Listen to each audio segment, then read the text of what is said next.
Ahora quiero preguntarle a Diana Sofía Giraldo en Bogotá a propósito de esta declaración de ETA. Dice, lamenta el daño causado a sus ciudadanos sin ninguna responsabilidad en el conflicto vasco. Yo le quiero preguntar si se puede clasificar a las víctimas. Pareciera que ETA quiere pedirle perdón solamente a los ciudadanos que no tienen que ver con el conflicto. Y las otras personas que murieron en atentados o las familias que tuvieron que quedar sin sus seres queridos, ¿puede uno categorizar a las víctimas?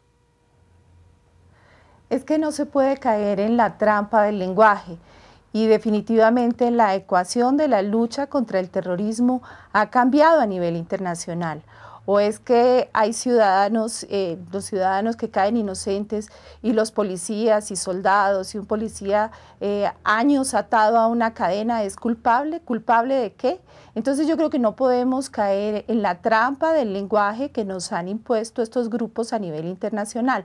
Pero para analizar este tema es importante ver cómo ha cambiado la ecuación de la lucha contra el terrorismo en el mundo. Primero, pues finalmente estos grupos se comunican entre sí a nivel internacional y sin embargo los gobiernos hasta hace muy poco empezaron a intercambiar inteligencia, a intercambiar información.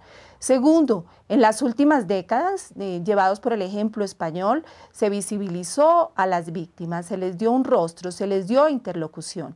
¿Qué se logró con esto? Cuando tú tienes una víctima en primer plano, un hombre que está contando que estuvo amarrado a un árbol o que fue sometido a todo tipo de vejámenes, esa víctima con su presencia y su voz deslegitima totalmente cualquier intento de justificar lo injustificable. Y tercero, pues también cambió la estrategia militar y se les han dado grandes golpes.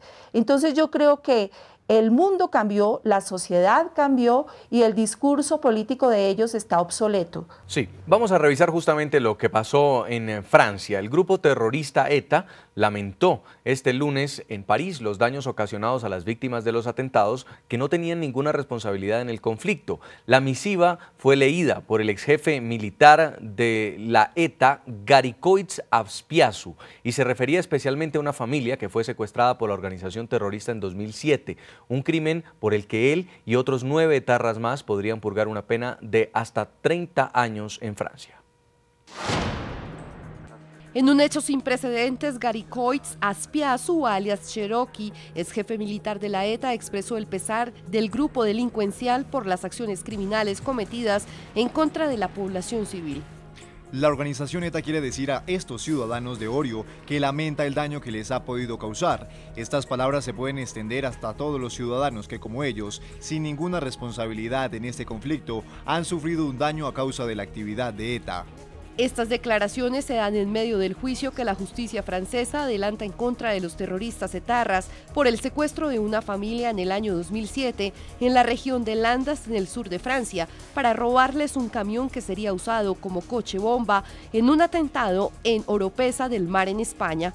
Precisamente las palabras de Cherokee estaban dirigidas a esa familia, compuesta por una pareja y su hijo de 4 años, que fueron secuestrados durante 2 días y posteriormente liberados. Entre los inculpados por este secuestro, que en Francia da hasta una pena de 30 años, están Garikoitz Azpiazu, Cherokee, además de Aysol Iriondo, Jordan Martitegui y Miquel Carrera Sarobe Ata, que también fueron responsables militares de la organización terrorista.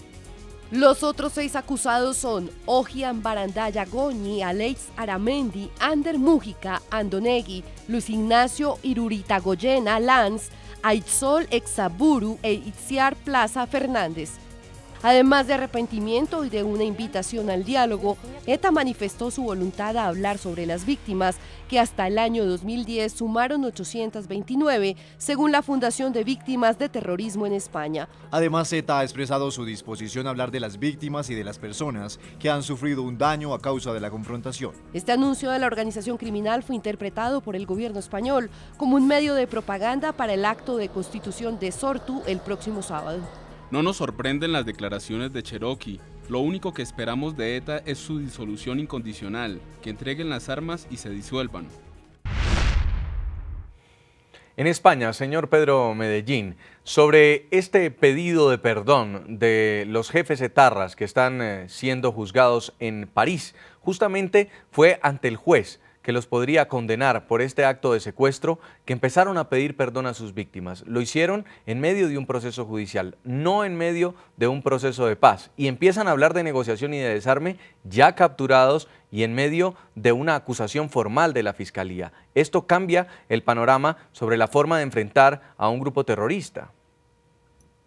Mire, con los desarrollos que ha tenido la justicia penal internacional, los delitos de lesa humanidad, las masacres, los genocidios,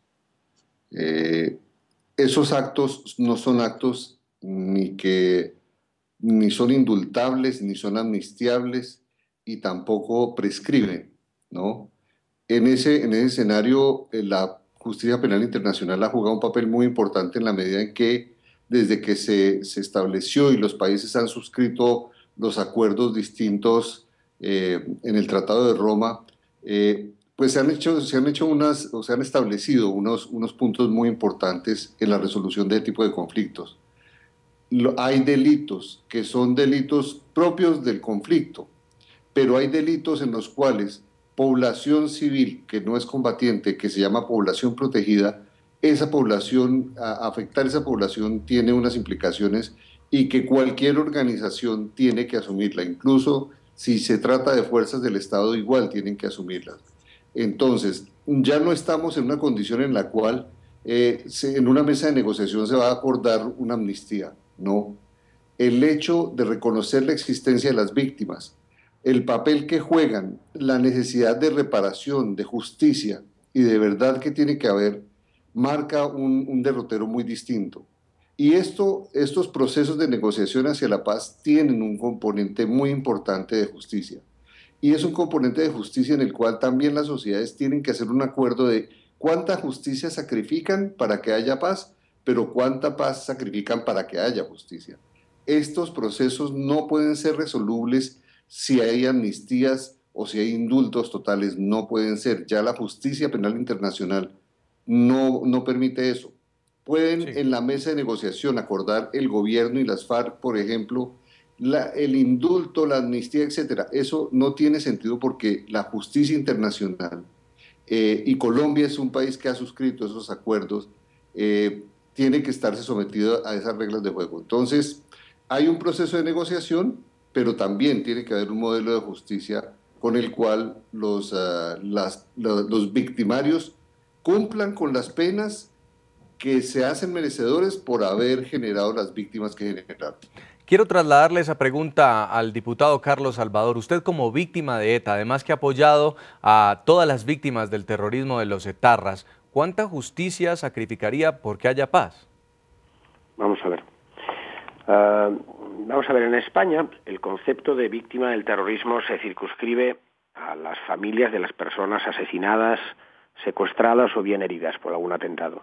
Yo en mi casa es verdad que mi familia padeció un atentado, una bomba en mi casa, por eso preferiría que el concepto de víctima quedara circunscrito para ellos, que son los que realmente han pagado con la vida este cáncer del terrorismo. Segundo, yo quisiera volver porque ha citado por segunda vez la supuesta petición de perdón por parte de este terrorista. Vamos a ver. Este señor se enfrenta a un juicio en el que le pueden caer 30 años de prisión por secuestrar a 2 individuos franceses, ¿sí o no? Sí. Bien. Entonces, ¿qué es lo que ha hecho este señor? Únicamente, lo único que ha hecho ha sido una argucia para defenderse de la pena que le puede caer por este delito.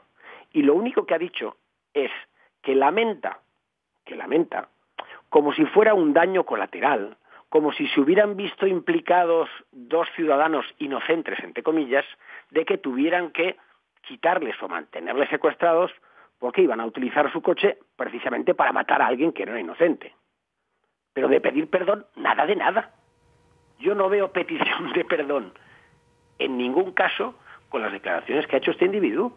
Lo que está intentando es decirnos que, hombre, que estas 2 personas en el fondo casi no las querían secuestrar, únicamente querían coger su coche para desplazarse, utilizarlo y en su caso para poner una bomba o matar a quien fuera. Sobre esto, pero de petición de perdón, sí. Nada, de nada. ¿Cree usted que el primer paso para construir la paz es que las organizaciones criminales pidan perdón a sus víctimas? ¿Cree usted que el no reconocimiento de las víctimas por parte del grupo terrorista FARC le quita legitimidad al proceso de paz en Colombia? Estas son las preguntas que hacemos hoy a nuestros televidentes a través de Twitter. Respondan a las cuentas de nuestro equipo periodístico que aparecen en pantalla. Vamos a leer algunos de los comentarios de los televidentes. Gustavo Camargo dice: las organizaciones criminales no solo deben pedir perdón, debe haber verdad y justicia, no a la impunidad. Isa Mejía dice: no es posible que quienes han atentado contra nuestros derechos hoy estén sin ser procesados y con privilegios. También nos dice Mauricio Duarte: creo que también los políticos que han apoyado a esos grupos deben pedir perdón, parapolíticos, farpolíticos, etc. Momento de ir a una pausa comercial en el programa La Noche. Ya continuamos con mucho más debate de nuestro tema de hoy.